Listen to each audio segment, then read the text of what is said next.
मेरे बच्चे, मैं जानता हूँ अभी तुम उसे बहुत याद कर रहे हो। अभी तुम अपने आप से ही लड़ रहे हो, तुम्हारी भावनाएं आहत हुई है। मेरे बच्चे, यह तुम्हारे जीवन का सबसे कठिन समय है, क्योंकि तुम्हें कुछ समझ नहीं आ रहा है कि मैं इस समस्या से कैसे बाहर निकलूं। तुम्हारा मन बहुत बेचैन रहता है, तुम बहुत कुछ करना चाहते हो, लेकिन तुम्हारा मन कहीं स्थिर नहीं रह पा रहा है। मेरे बच्चे, मैं तुम्हारा संघर्ष और तुम्हारी कोशिश देख रहा हूँ। तुम्हारे ऊपर बहुत सी जिम्मेदारियां हैं, जिन्हें तुम बहुत खुश होकर पूरा करना चाहते हो, लेकिन तुम्हारा यह उलझा हुआ मन तुम्हें कुछ भी करने नहीं दे रहा है। तुम अंदर से बहुत बेचैन हो, बहुत परेशान हो, तनाव में रहते हो और इसलिए मुझे इतना याद करते हो। मेरे प्यारे बच्चे, मैं जानता हूँ तुमने बहुत से सपने देखे थे, लेकिन अब वह धीरे धीरे बिखर रहे हैं। अपने अतीत में तुमने बहुत कुछ खोया है, तुम और कुछ भी खोना नहीं चाहते हो। तुम परेशानियों को सहते सहते थक चुके हो। अब तुम अपने जीवन में शांति और सुख चाहते हो।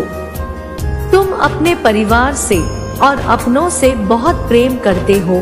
तुम उन्हें कभी भी दुखी नहीं देखना चाहते, लेकिन तुम अपने प्रेमी को भी बहुत याद करते हो और हमेशा यही प्रार्थना करते हो कि उसकी जो भी नाराजगी है वह दूर हो जाए, वह तुमसे कभी भी अलग ना हो।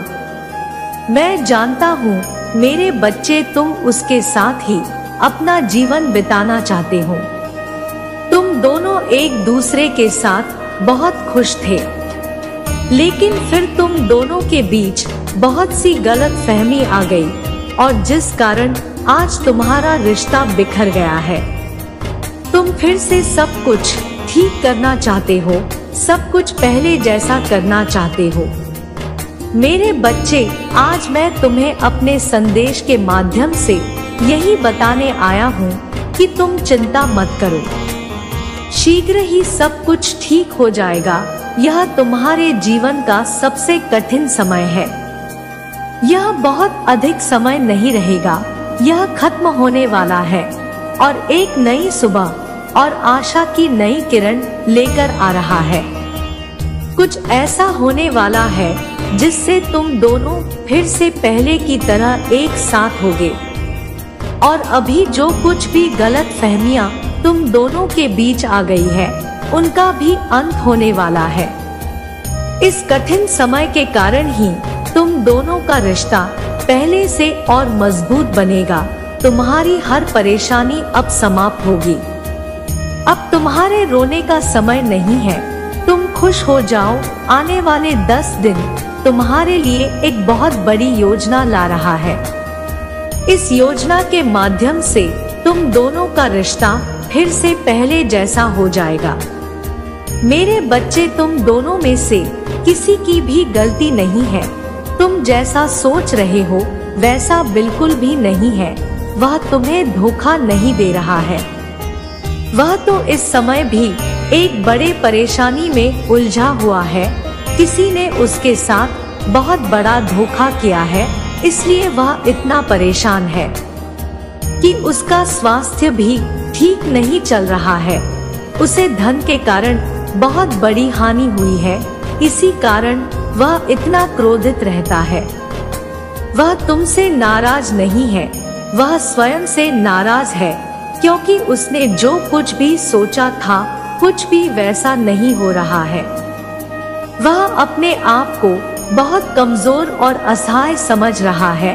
किसी भरोसेमंद व्यक्ति ने उसका भरोसा तोड़ा है और इसी कारण उसके स्वभाव में परिवर्तन आ गया है कि अब वह किसी पर भी भरोसा नहीं कर पा रहा है।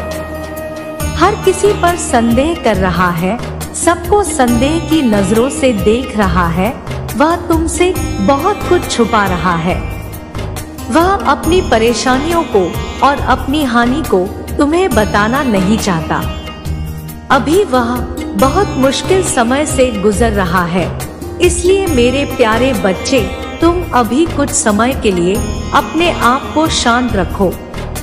अपने मन में नकारात्मक विचार मत आने दो। तुम दोनों का रिश्ता शीघ्र ही ठीक हो जाएगा। कुछ समय के लिए अपने मन को शांत रखो और एकांत में रहने का प्रयास करो। आने वाले 10 दिन तुम्हारे लिए चमत्कारी है। तुम एक बहुत बड़ी खुशखबरी को सुनोगे। तुम दोनों फिर से एक साथ होगे। सारी गलत फहमी को दूर करके खुशी से रहोगे। मैं तुम दोनों को आशीर्वाद दे रहा हूँ। मेरा आशीर्वाद पाने के लिए 1008 लिखो। अभी तुम्हारे जीवन में जो भी समस्या उत्पन्न हुई है उनका अंत होगा, और जो भी हानि हुई है उससे 10 गुना बढ़कर तुम्हें लाभ होगा। अब कोई भी तुम्हारे बीच नहीं आएगा। सब कुछ पहले की तरह होगा। तुम दोनों हमेशा खुश रहो। मेरा आशीर्वाद तुम्हारे साथ है। तुम्हारा कल्याण हो। जय भोलेनाथ।